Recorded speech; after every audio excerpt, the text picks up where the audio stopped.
Imagine a child who loves playing side by side with others, but doesn't necessarily interact directly. This is called parallel play. And for many neurodivergent kids, it's a powerful way to show love and to feel connected. In this video, we'll dive into what parallel play really means, how it builds connection, and ways to embrace this love language. Be sure to like and subscribe for more insights like this. This one is called parallel play, and the origin of the name for this is named after this classic childhood behavior of kids who play side by side and they're enjoying each other's company, but they're just not interacting with each other. Maybe they're doing art and each of them is doing an art project next to each other, but they're not working on the same art project and they don't want interference on their art project, but they're right there together. Maybe they're playing with toys or whatever they might be doing, but they're there together spending time, but they're not interacting directly with each other. The more traditional love language counterpart is quality time. This parallel play, these kids just being there with each other, allows kids to feel close without the need for conversation or interaction. They just want to share the same space. Sometimes social interaction can be very difficult for children who are neurodivergent. And again, neurotypical is overrated. The perfect neurotypical brain does not exist. So we are all either just more or less neurodivergent. So I need to keep reiterating that. But for children who are more neurodivergent, conversation can be very difficult. If you have checked out my book, it's called Putting the Pieces Together, Understanding and Supporting Children with Autism Spectrum Disorder. You'll know that the main difficulty in the brain of someone with autism is that all the parts of the brain are firing, but they don't coordinate. They don't synthesize together. Communication requires so much coordination from different parts of the brain. So that conversation piece can be very difficult, but it doesn't mean that I don't want to spend time with you. It just means that the conversation is too stressful for me to enjoy this. So I just want to be with you. We also see this all the time with just older couples. I don't know if you've ever been out. I have recently gone out to a restaurant and I saw this older couple, and you could tell they have been together a long, long time. They ate and they looked at each other and they smiled. They talked very little and they just kind of were there together, and they weren't on their phones. They weren't on a tablet, nothing like that. They were looking at each other and smiling and eating, and they talked just a little bit, but it was this beautiful way to see these two people interacting with each other. We can allow kids the same thing. They can be there with each other, and it doesn't necessarily have to be a ton of conversation. As a matter of fact, somebody once told me that a relationship is a positive one if you don't have to just always be doing something and always talking about something. It can just be that you just enjoy being in the same room with each other.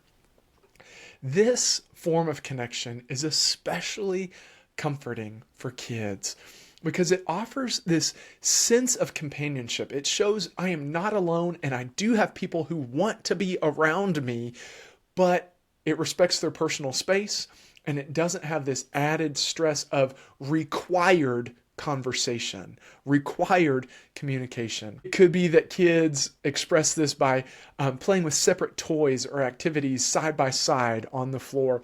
It could be that they just want to sit in the same room and they're each drawing or coloring or reading different things, but they're in that same room together.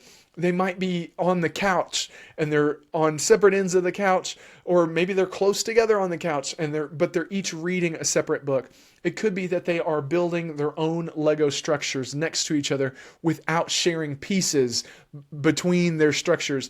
It could be that they are watching different videos or playing different games on separate devices, but they're sitting close together.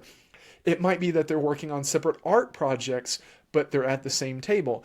It could be that they're sitting next to each other during a snack without interacting, but enjoying the presence of this other person. They might be playing outside in the same area, but one is digging and one's on the swing. It could be that each child is listening to their own music or podcast while somebody else sits close by. You see that everybody's doing their own thing, but we're here together.